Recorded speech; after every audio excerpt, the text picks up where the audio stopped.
Electrostatics का एक बहुत ही पॉपुलर और हाइब्रिड टाइप क्वेश्चन है, ये आपने देखा भी होगा। हाइब्रिड क्यों?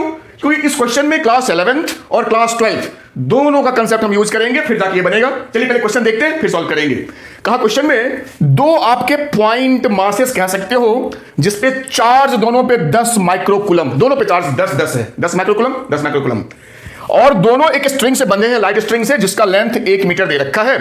और इन इक्विलिब्रियम कंडीशन, क्योंकि दोनों प्लस चार्ज है तो दोनों रिपेल होंगे, एक पॉइंट पे जाके दोनों रुक गए हैं, बिल्कुल स्टेशनरी इक्विलिब्रियम कंडीशन।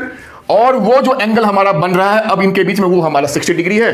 तो आपसे सिंपल पूछा है कि जो ये स्ट्रिंग है, दोनों स्ट्रिंग, टेंशन क्या होगा? क्योंकि सब कुछ सिमिलर है तो दोनों का टेंशन सेम ही होगा, तो आप एक का निकाल लो, इसका भी निकल जाएगा। अब करेंगे कैसे?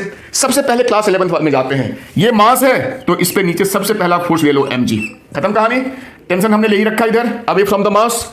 अब काम की बात, ये डिस्टेंस जो है, ये डिस्टेंस भी आपको दे रखा है आपका 1 मीटर, ये डिस्टेंस भी आपका दे रखा है 1 मीटर।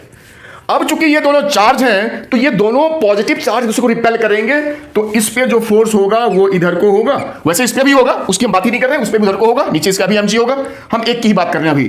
तो इस वाले चार्ज पे या मास पे देखो, एक फोर्स इधर इलेक्ट्रिक फोर्स है, नीचे mg है, इधर टेंशन है। अब हमें यहीं से टेंशन निकाल लेंगे। कैसे? तो सबसे पहले हम देखेंगे टेंशन जो हमारा है वो ना तो हॉरिजॉन्टल है ना वर्टिकल है, तो इसका एक कंपोनेंट तोड़ेंगे इधर और एक कंपोनेंट ऊपर वर्टिकल। अब अगर ये एंगल की मैं बात करूं तो ठीक इस एंगल का ये जो है सेम एंगल होगा, ये पूरा 60 था तो ये एंगल हमारा 30 होगा, तो ये भी हमारा 30 होगा, तो ये हो जाएगा हमारा t cos 30 और ये हमारा हो जाएगा t sin 30। अब कुछ नहीं करना है, हम इसको सॉल्व भी नहीं करेंगे, केवल हम इसको कंपेयर करेंगे, हमारा टेंशन आ जाएगा। कैसे? कहा t sin 30 यानी दाएं का फोर्स इक्वल्स टू बाएं का force, that is your F, this equals to this भी होगा, जरूरत ही नहीं लिखने की, इसकी आवश्यकता ही नहीं है। तो देखो F जो हमारा है वो होता है K Q1 Q2, तो दोनों Q ही है, अपॉन डिस्टेंस का स्क्वायर, डिस्टेंस तो मेरा 1 मीटर ही है तो इसका स्क्वायर 1 ही होगा।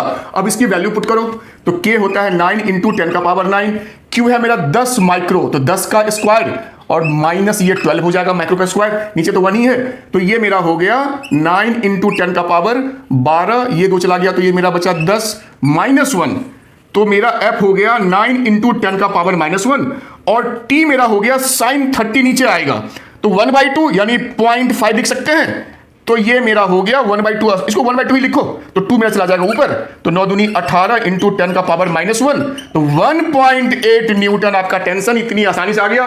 केवल हमने इसको इक्वेट किया, इसको और इसको करने की जरूरत ही नहीं पड़ी। बहुत ही बढ़िया क्वेश्चन था।